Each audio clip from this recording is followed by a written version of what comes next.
compreensão empírico-naturalista da consciência. Ora, a necessidade de seguir nesta via de desativação de uma compreensão mundana da consciência, protagonizada de forma plena pela fenomenologia na sua etapa transcendental, é aquela que procede diretamente da necessidade de encontrar um modelo alternativo capaz de se suportar aos embaraços e aporias que resultam da prescrição da estratégia de contrário.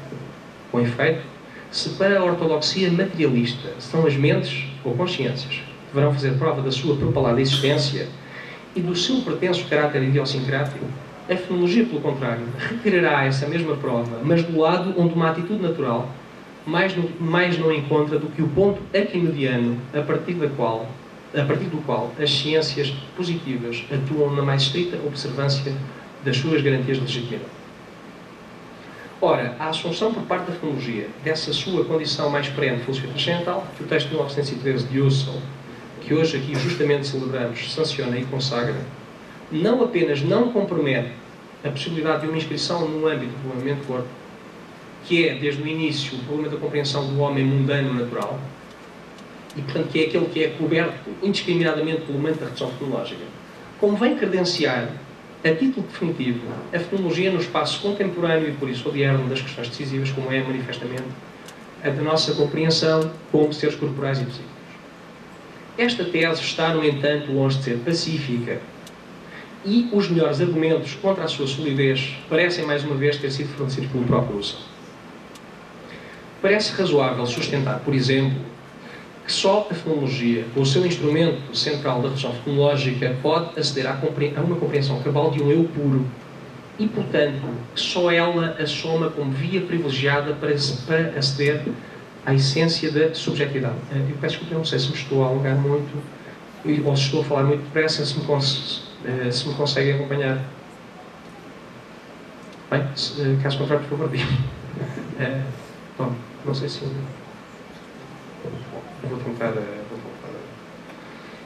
Portanto, parece razoável sustentar, por exemplo, que só a fenomenologia pode aceder à compreensão cabal de um eu puro e que ela assoma como via privilegiada para aceder à essência da subjetividade. Mas, por sobre essa eficácia, será razoável que nos perguntemos se essa estratégia é ainda válida quando o que está em causa é agora a noção ordinária comum de o mesmo eu, entendido como realidade mundana e natural. Que soluções traz então a fenomenologia dita transcendental para fazer face a esta noção de uma subjetividade intramundana, natural, numa palavra psicosomática? A primeira resposta apresentar-se-á necessariamente pela negativa. O caráter encarnado da consciência, ou a sua inscrição no mundo natural, é precisamente um daqueles aspectos que compõem a redução geral da tese do mundo, o que significa uma abstração do corpo do eu empírico. Quando se suspende a validade objetiva que se apensa às coisas, o corpo físico não pode ter nenhum privilégio que lhe permita subtrair-se esse esforço geral de suspensão. Justamente, a experiência mental da aniquilação do mundo, a célebre experiência da Weltvernichtung, que Husserl explora no parágrafo 49 deste primeiro volume das Ideias, é também aquela da aniquilação do corpo próprio. Ora, se uma tal concepção do ego puro ou transcendental parece ainda estranha relativamente à compreensão de um ego psíquico, e se entre esses dois registros parece existir um fosso incomensurável, tal significa que o problema não deverá ser apenas o de uma simples compatibilização desses dois momentos, mas o de garantir que essa compatibilização se faz ainda no quadro de uma fenomenologia transcendental, sob pena de surpreendermos nessa passagem uma inesperada inflexão para os terrenos da psicologia, ainda estranhos a uma fenomenologia plenamente convicta do seu singular destino como exigência última de um pensar genuinamente filosófico, que os textos, de facto, não confirmam. Tal significa, portanto, que o leitor de Husserl não poderá encontrar nesse trânsito entre um ego puro e um ego real e mundano um inesperado abandono em relação ao percurso iniciado pela fenomenologia de forma sistemática em 1904 e de forma ainda mais assumida em 1907, mas, ao contrário, a produção plena dessa estratégia fora então engendrada a partir do instrumento da redução fenomenológica. Aqui se torna manifesto, segundo a leitura que subscrevemos de Paul Ricoeur, expendida num texto na Escola da Fenomenologia, um dos traços mais significativos da influência, nem sempre pacífica, exercida por Descartes. A ideia de que só é possível fazer a exegese do ser do mundo promovendo esse esforço de abstração relativamente ao corpo, quer dizer, instigando abertamente este exílio do cógito em relação à sua corporalidade. Só assim, per-se-á, será possível compreender este ego real como unidade intencional constituída em correlação a um ego puro. Como se vê, é ainda e sempre a matriz deste idealismo transcendental, pensada sobre o signo do princípio diretor da Constituição, que continua ativo e operante, agora na tentativa para determinar como se constitui o ego psíquico e somático. Eu, muito brevemente, queria então apresentar-vos como é que depois esta declaração, que é ainda programática, de uma fenomenologia cuja validade, cuja solidez, cuja relevância e cuja oportunidade para entrar neste debate vem justamente da assunção daquilo que a separa das estratégias naturalistas. Portanto, a ruptura com essa ideia de que é possível seguir no compromisso de naturalização da consciência, mas isso não significa, é o que vem dizendo, não significa o abandono da fenomenologia relativamente à concepção de um homem assumidamente mundano. Pelo contrário, justamente a experiência da aniquilação do mundo, de que eu há pouco vos falava, tem esse valor. O que se pretende aí mostrar é que a assunção plena do caráter absoluto da consciência não tem por objetivo último aniquilar materialmente o mundo, mas sim recuperá-lo em sentido pleno, no seu sentido, como resultando de um processo de co-constituição que pode ser regressivamente devolvido a uma consciência na sua estrutura intencional. Em traços rapidamente, para o dizer de uma forma me parece claro. Bom, então como é que isso se concretiza? Esse projeto, esse que é útil para o debate que nos ocupa agora, o debate sobre o poderamento do corpo, será magistralmente consumado no segundo volume das ideias, tomando como fio condutor a célebre distinção entre corpo e Leib. Husserl pensa aqui a experiência do corpo como realidade corpórea e psíquica que ora põe em evidência um corpo físico, isto é, um corpo, que é o meu substrato material, isto é, o meu corpo qua físico, ora patenteia um corpo físico que é simultaneamente um corpo animado, marca singular da animalische Natur, como ele diz, ou, para o dizer numa palavra, um corpo vivo, isto é, um Leib. Estribada nesta discussão, o autor determinará com singular clareza os momentos essenciais que permitirão à fenomenologia preterir contra os pressupostos que animam os programas naturalistas a compreensão do Leib como simples coisa física, als bloße physische Ding, como diz Husserl, sem comprometer, como farão os dualismos mais exacerbados, a compreensão da alma como objeto da natureza. Não podemos examinar, até porque o tempo já temos pouco tempo, com o detalhe que seria devido ao conjunto destes momentos, mas isso não nos deve impedir de os elencar apenas, sublinhando simultaneamente a extraordinária coerência que usou. É nesse registro e no quadro da supramencionada compreensão do Leib como objeto da natureza, que no entanto se não confunde com simples coisas físicas, como corpo, que devemos tomar as seguintes teses expendidas por Husserl nesse segundo volume das ideias. Quais são as afirmações determinantes que podemos surpreender imediatamente e que vinculam a fenomenologia a este debate? A afirmação de que a coisa material é, em princípio, primeiro, a afirmação de que a coisa material é, em princípio, fragmentável, pode partir-se em partes reais, enquanto que a seelische Realität não tem peças, não tem lugares. Ou o princípio de que o Leib, segundo, ao contrário de outros objetos ou processos simplesmente materiais, é um sistema de referência, ou, como ele diz, um ponto zero, a partir do qual tudo se deixa experienciar como sendo orientado. Ainda, em terceiro lugar, a tese que determina que o Leib é órgão do espírito e que é uma tal animação que permite ao corpo ter expressão psíquica.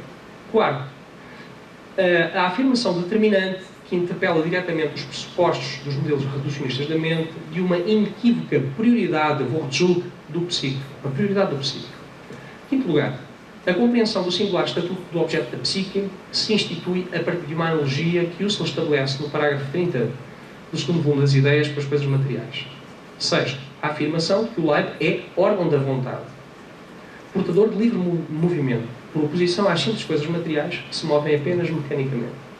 Finalmente, a compreensão determinante do Leib como suporte das sensações localizáveis. Do conjunto destas afirmações, eu queria só, se me permitem, se o moderador me permite, destacar pela sua importância duas dessas linhas que me parecem importantes porque interpelam diretamente os fundamentos e os pressupostos dos programas naturalistas. Do conjunto destas afirmações, apresentadas ainda na sua expressão de superfície, há algumas que não podemos deixar de revisitar com maior cuidado. Atende-se, por exemplo, nesta última afirmação. Para um materialismo de orientação reducionista, qualquer ocorrência dita mental encontra um simples recuo a uma função biológica subjacente, de nível micro, a sua explicação última e cabal. Portanto, Husserl fala de uma localização do psíquico nesse substrato material que ele chama corpo. Portanto, fala de localização do mental nessa estrutura biológica. Aliás, Husserl chega mesmo a falar de um a priori biológico. Ora, essa ideia de localização seria a solução mirífica para os problemas reducionistas da mente, porque dizem é justamente porque a mente se localiza no corpo que não faz sentido falar, em bom rigor, não faz sentido falar em mentes, mas apenas de corpo.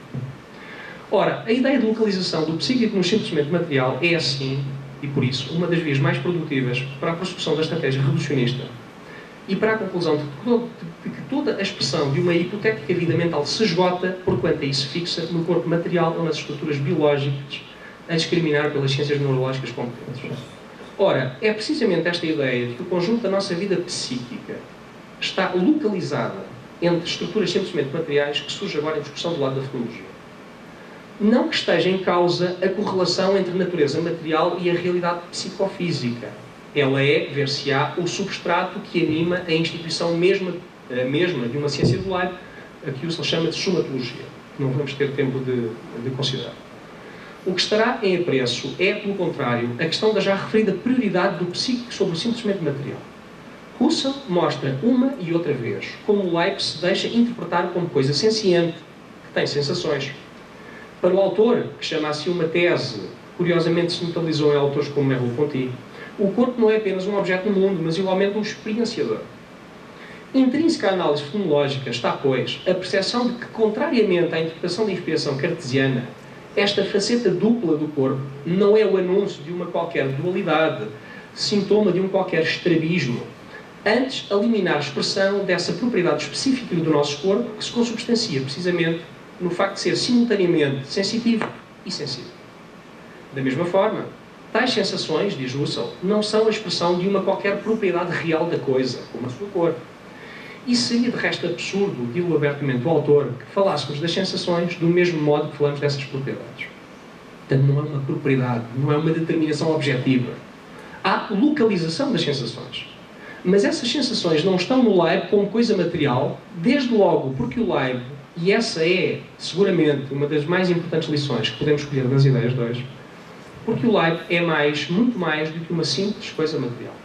Como se vê, a premissa materialista, que sempre solicita a recondução do humano à sua simples expressão física, é agora denunciada pela fenomenologia.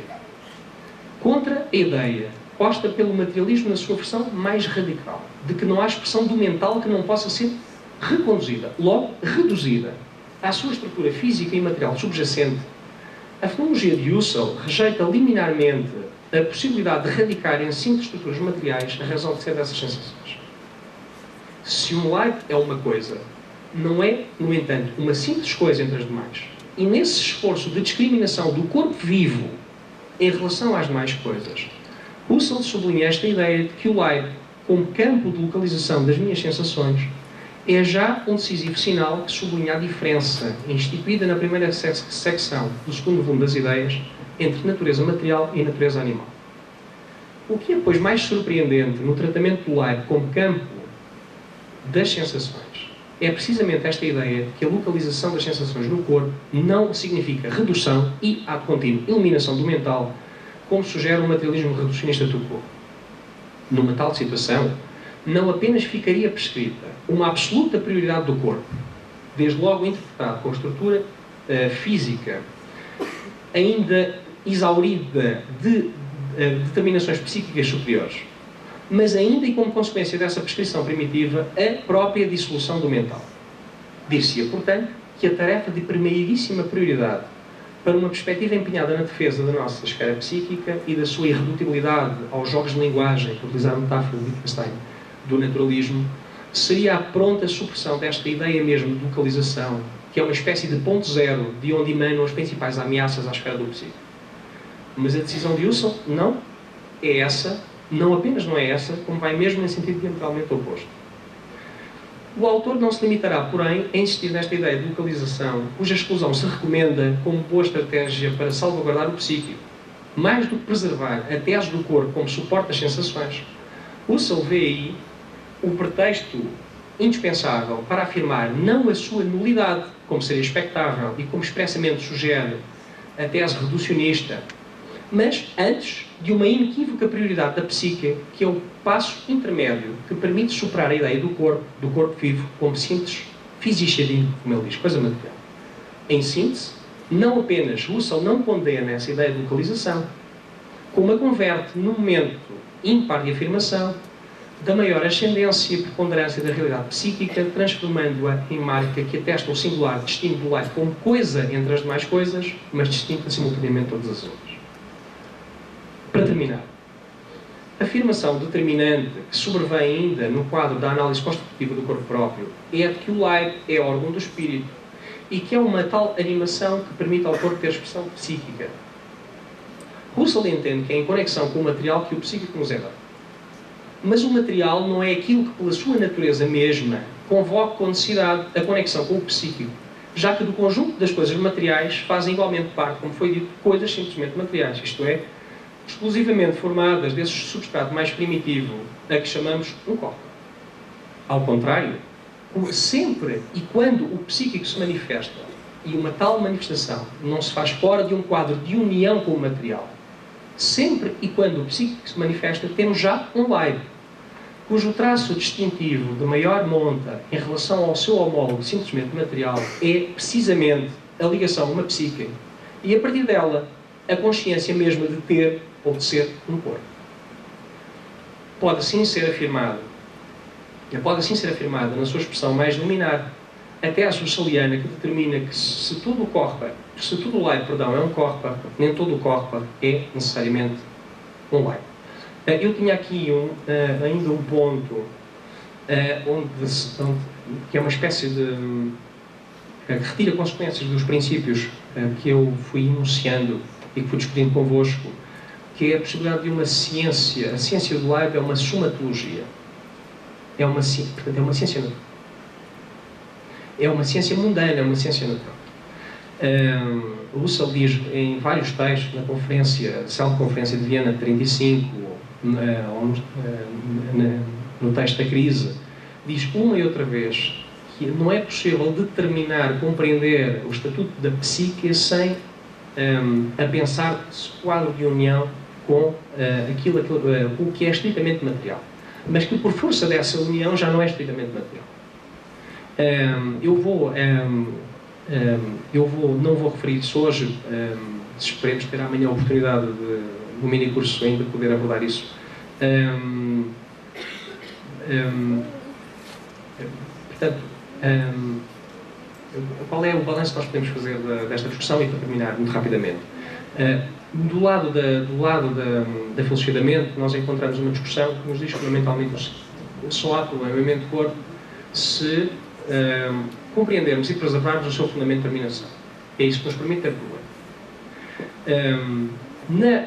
A partir dessa assunção primeira, primitiva do problema, temos uma série de desenvolvimentos que são conhecidos e que terminam numa situação que é mais ou menos aporética, que eu aqui descrevi nos seus dados mais elementares, que é a impossibilidade de se pensar a relação mente-corpo, de se pensar o problema mente-corpo quando se dissolve a relação. E aqui não funciona o princípio de que onde há correlação há uma explicação. Portanto, e por isso eu falo de uma especificidade do caráter idiosincrático da relação psicofísica. Nesse caso, da correlação não se segue a explicação. Não há o tal Eureka Feeling, não se produz. Bom, se essa é a dificuldade, o que é que nós temos de fazer? Regressar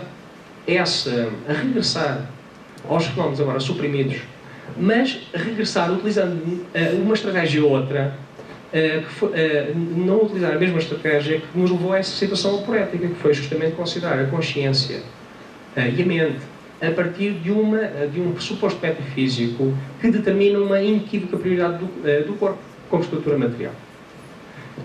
Portanto, o que é que isto nos diz sobre a fenomenologia e qual pode ser a relevância da fenomenologia neste debate? É tomá-la como ela surge neste debate. É não colocar-lhe questões que para ela são impossíveis de concretizar. Não se pode pedir à fenomenologia que abandone esse processo de viragem transcendental e esperar que ela tenha alguma coisa de novo e de substancialmente diferente para nos dizer. O que há de novo na fenomenologia é justamente pensar a consciência naquilo que é, pela sua dimensão qualitativa, pela sua narratividade, pelo seu lado semântico, por aquilo que não é imediatamente mensurável. É isso que vincula a fenomenologia. E o que é que a fenomenologia nos permite fazer? Uma reformulação, por isso eu chamo de uma reformulação fenomenológica do problema mente-corpo, em que perguntamos não como é que um corpo pode ter uma mente, mas como há corpo para uma mente. Isto é, como é que a partir de uma prioridade não do corpo, mas da psique, como é que eu posso apropriar-me no corpo e dizer que esse é um corpo meu? A partir desse processo de reformulação do problema, o que eu espero é que certamente apareçam novas, que é uma espécie de nova moldura compreensiva, que se possam obter soluções mais satisfatórias do que aquelas que têm surgido no debate até ao presente momento. Infelizmente não foi possível detalhar outros aspectos que eu queria ver aqui convosco, mas seguramente agora no debate provavelmente teremos a oportunidade de aprofundar algumas dessas questões. Muito obrigado pela vossa atenção.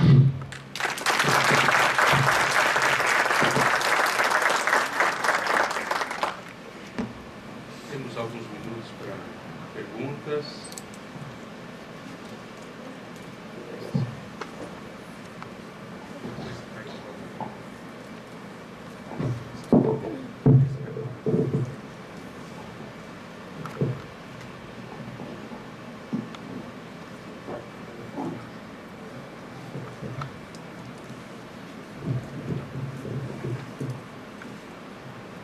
Bom dia.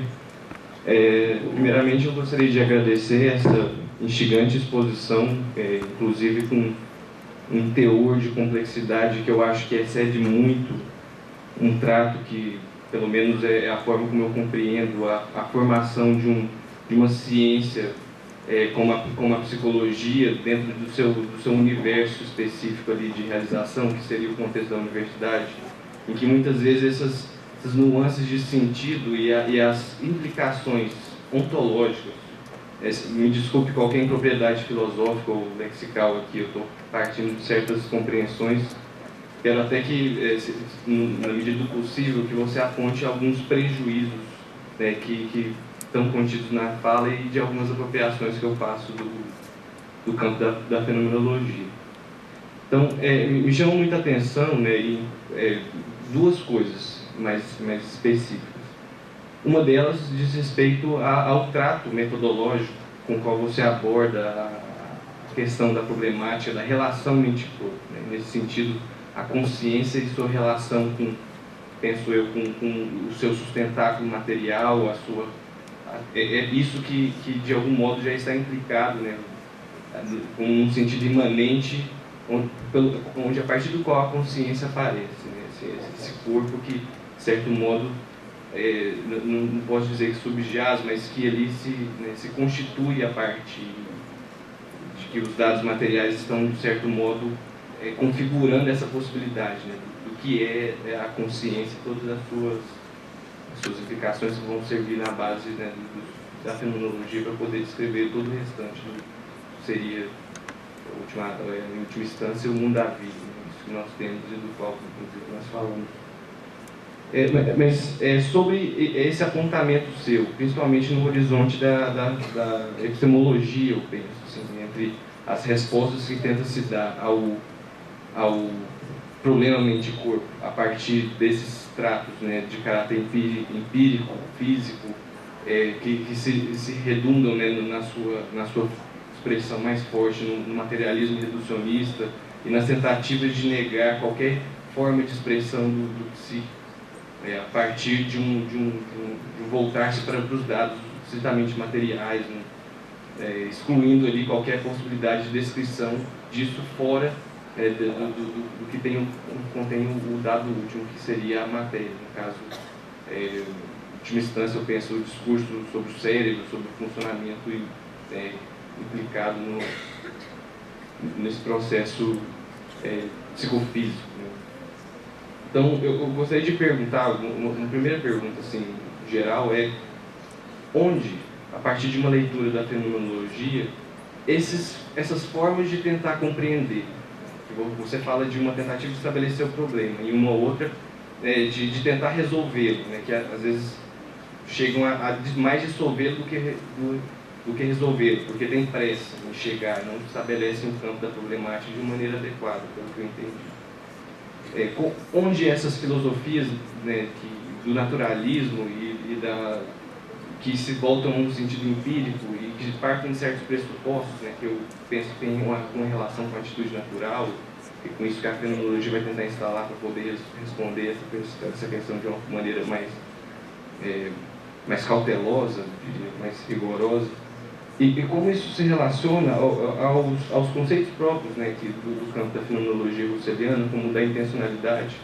Assim, me veio um devaneio enquanto você falava, assim, não sei se ele corresponde exatamente ao que você traz, mas pensar a consciência a partir de seu dado, né, de intencionalidade, aquilo que na verdade a constitui como da sua maneira de ser mais própria, no sentido de que ela se excede nela mesma, ela não precisa buscar um outro dado para poder se preencher, né? O movimento noético que vai ali se amparar e, nesse caso, formar um noema do qual ela mesma vai constituir alguma realidade, no caso, um objeto, uma vivência de qualquer tipo.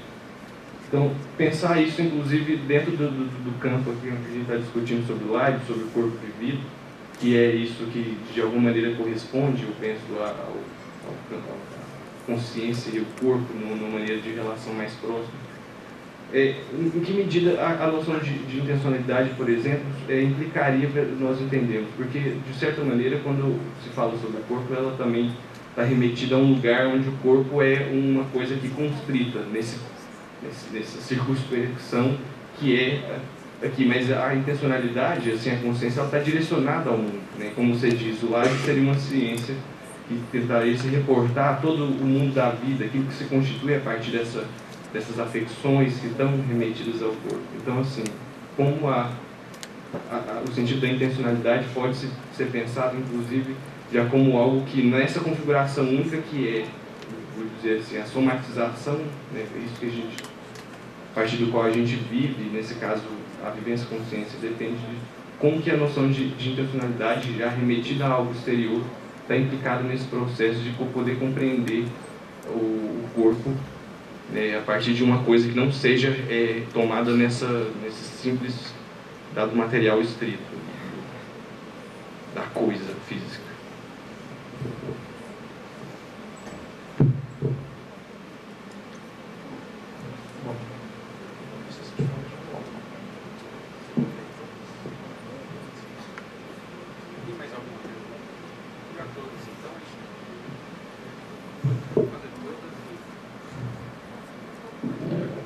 Eu gostaria de agradecer muito a sua contribuição e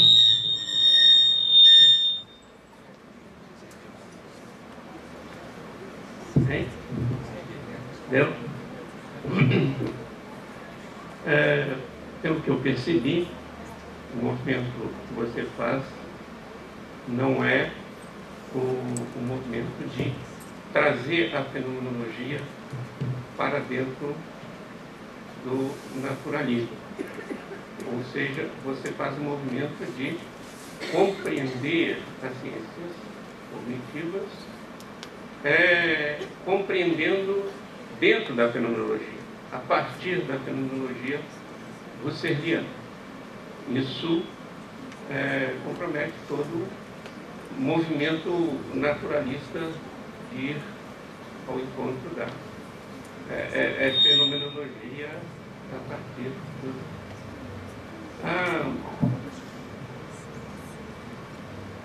pergunta que eu queria deixar é simplesmente a pergunta se nós não temos aí um outro componente, não só o da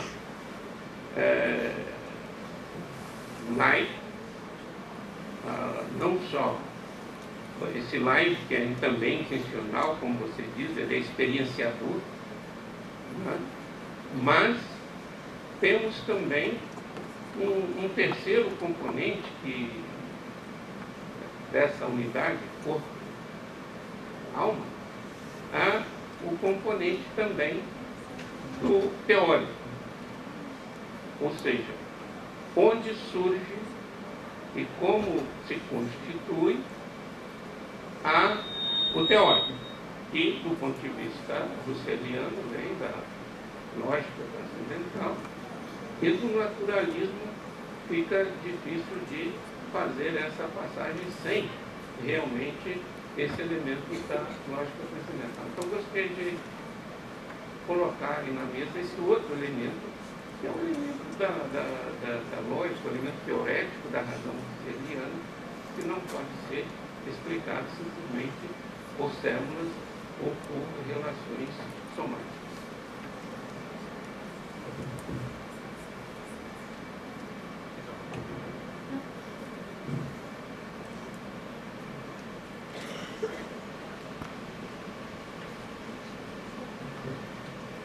Bom dia.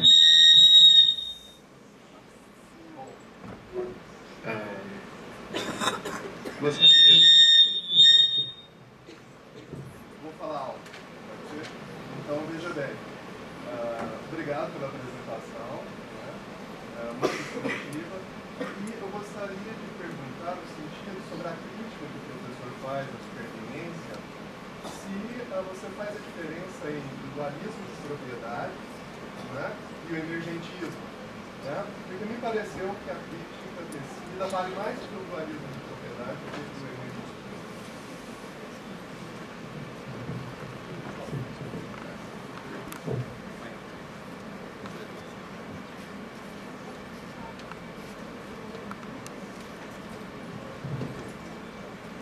Obrigado pela sua apresentação. Eu não sou filósofo e tampouco fenomenólogo. Eu sou psicólogo cognitivista e psicobiólogo. E a gente, evidentemente, lê filosofia. Eu, recuperando Wittgenstein, que a psicologia tem problemas conceituais e métodos conceituais, gostaria de também, nessa lógica, complementando com o célebre The Concept of Mind, de Weiss, me perguntar se na sessão 1 você estava se referindo ao problema do corpo como um falso problema.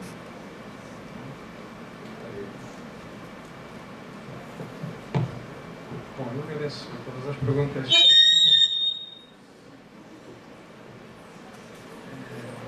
Todas elas são muito... não vou conseguir responder.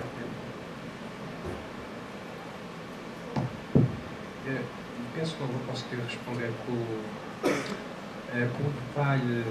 detalhe que se impunha.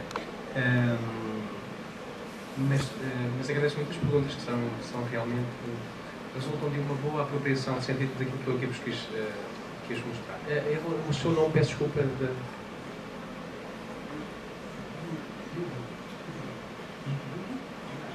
Yuri.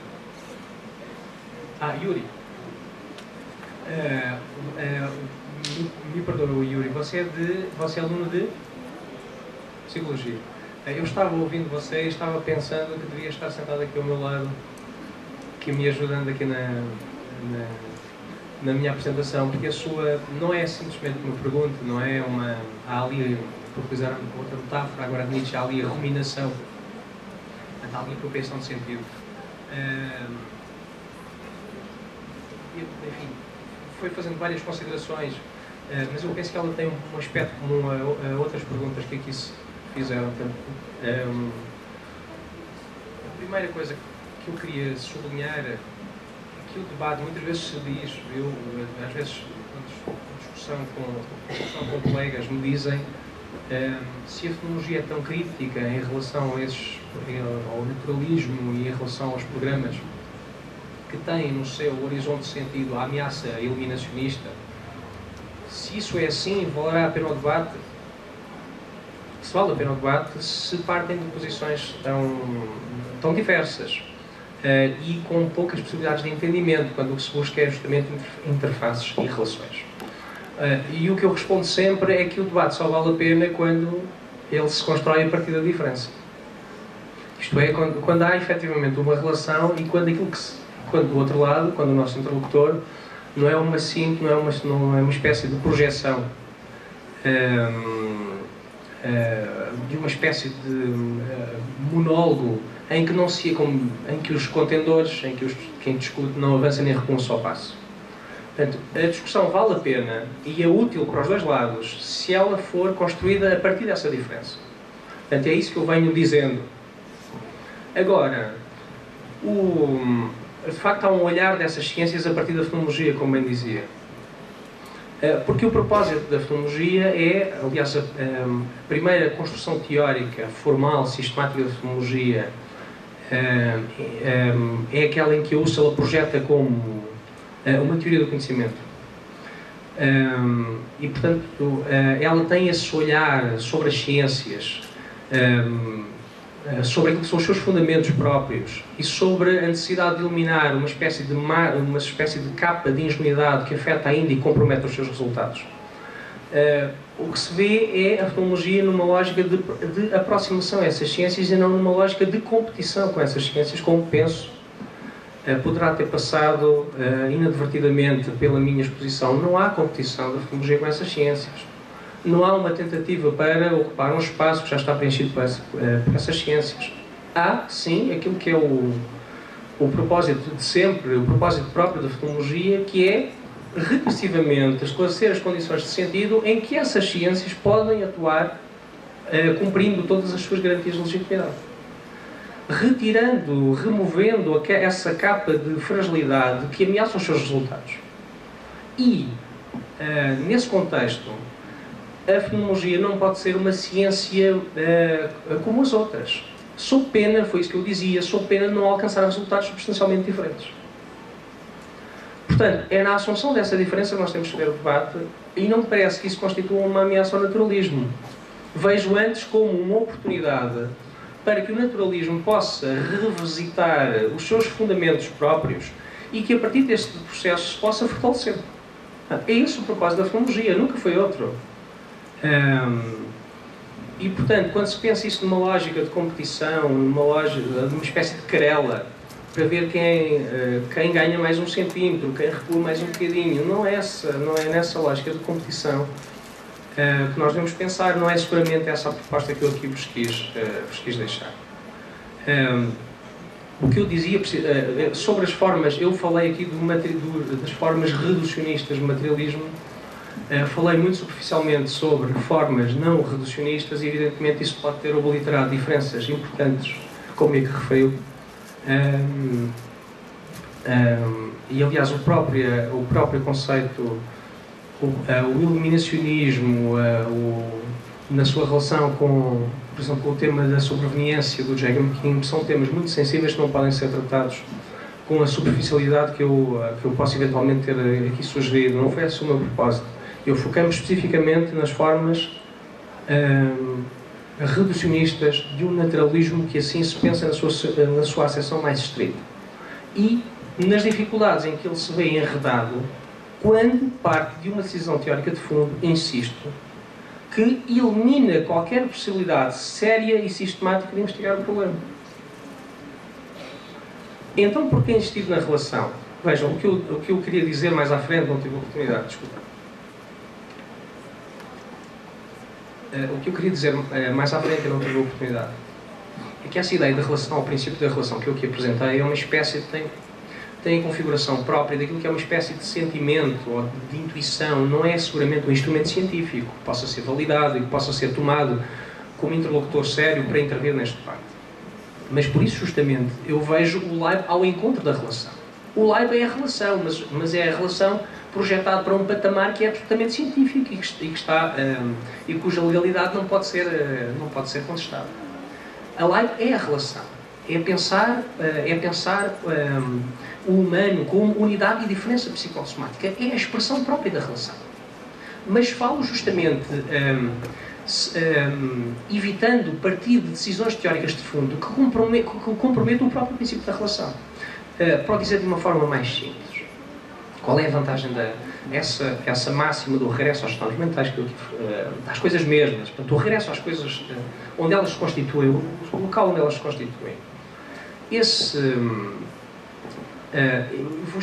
Penso eu ter sublinhado aqui que isso era que eu estava a apresentá-lo apenas naquilo que era o seu caráter programático e que a aproximação entre a fenomenologia e esses programas não pode ser pensada apenas a esse nível. É um primeiro ponto de contacto.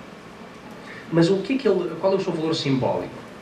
É que quando iniciamos uma investigação, ela deve ser uma investigação que recua àquilo que são os fundamentos de determinação do problema que eu quero investigar.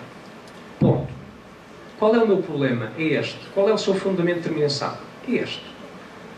Ora, a compreensão, por isso eu vos falava aqui do inquérito, que a tal circunscrição de um problema define já os indícios para é já uma verdade adquirida. E é na circunscrição do problema que tem escapado, que vai escapando, se quiserem, aos programas que eu aqui vos falei, porque justamente partem de uma decisão teórica de fundo que ou não há mental, ou no limite o mental é uma espécie de expressão, é uma espécie de epifenómeno, que não tem dignidade própria, que não tem a densidade necessária para ser pensada cientificamente. E o que eu pergunto é, se me dizem isso é o resultado da investigação, ótimo. Então eu posso reconstituí-la nos seus vários momentos e posso ver se ela tem uma coerência sem quebras. Mas o que está acontecendo não é isso. O que está acontecendo é que essa é uma decisão teórica de fundo que comanda todos os passos subsequentes. E o ponto primeiro em que a fenomenologia pode ser útil nesse debate é que ela elimina essa possibilidade de pôr em causa essa paridade entre a psíquica e o seu substrato material. Porque justamente o corpo, por isso falamos de dois níveis, no corpo e Leib, são níveis de sentido, de constituição do corpo próprio. Um corpo, enquanto estrutura física, é apenas um nível elementar desse exercício que o corpo, a compreensão do corpo próprio não se pode subtrair. Sou pena de surpreendermos aqui um privilégio que a fenomenologia não pode aceitar, da mesma maneira que não aceita a substancialização da consciência. A constituição do corpo próprio tem de ser pensada em camadas de sentido. O corpo, como coisa material, é apenas uma camada de sentido. Mas depois há uma segunda, que lhe dá, se quiserem, que lhe dá vida. Por isso, a boa tradução, parece-me, do Leib é de corpo vivo, e não de, como traduzem os franceses, chair, carne. O Leib não é carne.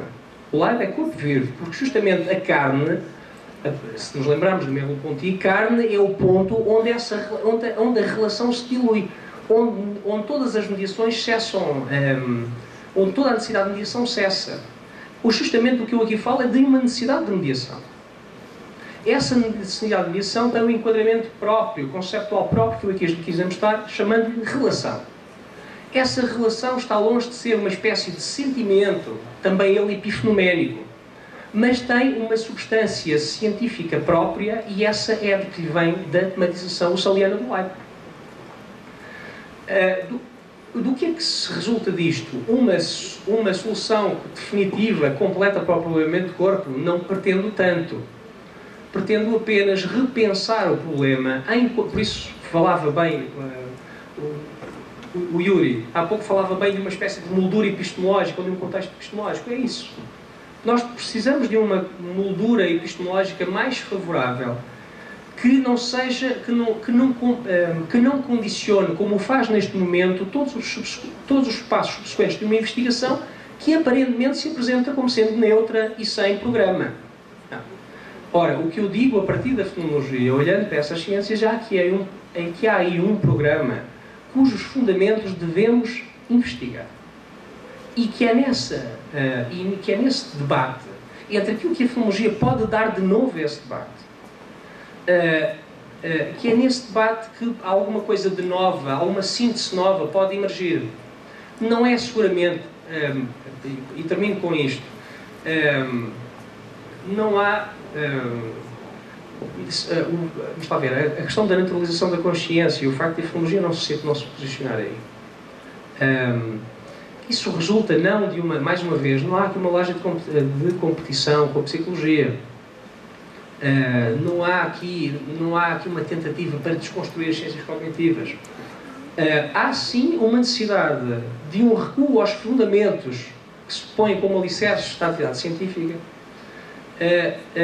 no sentido de perceber como é que podemos libertá-las dessa zona de alguma obscuridade em que elas ainda trabalham e comprometem os seus resultados. Esse é, insisto, o projeto de Husserl, a proposta de Husserl, e é na assunção plena dessa proposta que nós podemos surpreender aqui alguma coisa de novo para a clarificação deste caso. Daquilo que nós vimos aqui hoje, e em síntese, não vimos aqui, seguramente, a fenomenologia não aparece aqui como chamando a si uma resposta última, definitiva para o problema do corpo. Não foi nesse sentido que eu quis apresentar. O que eu disse é que, se a fenomenologia tem alguma coisa de interessante e útil para dizer no contexto deste debate, é se compreendermos a fenomenologia na assunção plena da sua condição mais pré de filosofia transcendental. Essa compreensão da missão da fenomenologia que leva Husserl a criticar autores como Descartes, mas fundamentalmente Kant, a necessidade de cumprir o programa da filosofia transcendental. E é aí que nós encontramos as informações mais importantes, mais relevantes, mais surpreendentes, que nos permitem não resolver o problema da mente do corpo, embora a moldura compreensiva nova que aqui se apresenta me parece muito auspiciosa, mas o propósito é imediatamente redefinir os fundamentos do problema e, a partir deles, ver se é ou não possível aspirar a uma solução mais compreensível.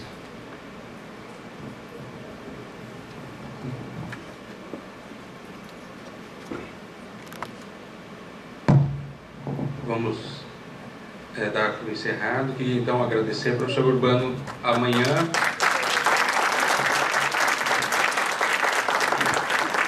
acho que é uma discussão que tem bastantes elementos, né? E amanhã à tarde então está programado o mini curso do professor Urbano, e aí eu acho que nesse momento